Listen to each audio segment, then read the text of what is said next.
Magandang umaga! Kumusta po? Narito po ulit ang update natin para sa lagay ng ating panahon. Ngayong umaga po ng November 26, 2025. Sa ngayon po ay tuluyan na nakalampas sa kalupaan ng ating bansa ang bagyong Verbena. Nandiyan na po ngayon sa West Philippine Sea at lalabas na rin sa Philippine Area of Responsibility sa susunod po na mga oras.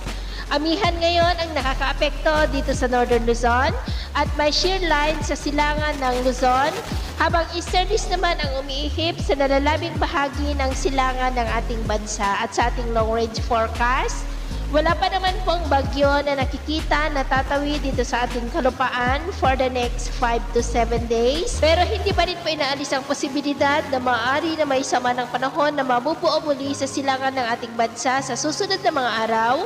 At ang development po niya ng ating babantayan kung matutuloy o hindi, at ang susunod na bagyo ay tatawagin po sa local name na Bagyong Wilma. At sa lagay ng ating panahon, ngayong madaling araw ay may mga isolated rain sa ilang bahagi ng Cagayan Valley, Central Luzon, ilang bahagi ng Cordillera, Metro Manila, Calabarzon, Mimaropa, Catanduanes, southern part ng Iloilo at Basilan. At mamaya po ay sisikat naman ang araw sa malaking bahagi na ating bansa, lalo na dyan sa may Visayas at Mindanao. Pero dahil sa amihan, shear line at trough pattern ng bagyo, ay maulap ang kalangitan with isolated rain sa may Ilocos Norte, Cordillera, Cagayan Valley, ilang bahagi ng Central Luzon, Metro Manila, Calabarzon, Catanduanes, Sorsogon, ilang bahagi ng Mimaropa, southern part ng Iloilo at Zamboanga. At mamayang hapon po, mas maraming lugar ulit ang makakaranas ng mas maulap na kalangitan with isolated rains, kaya mag-ingat po tayo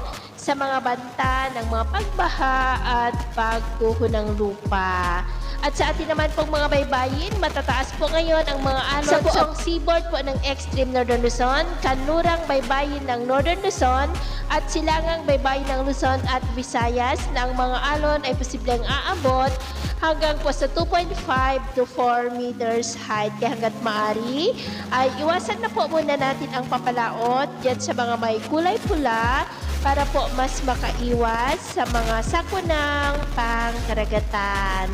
So, ito po ng latest update natin sa araw na ito. At ako po muli si James na nagsasabing sa kahit anong pagsubok po na darating sa ating buhay, huwag na huwag po tayong mawawalan ng pag-asa. Thank you and God bless!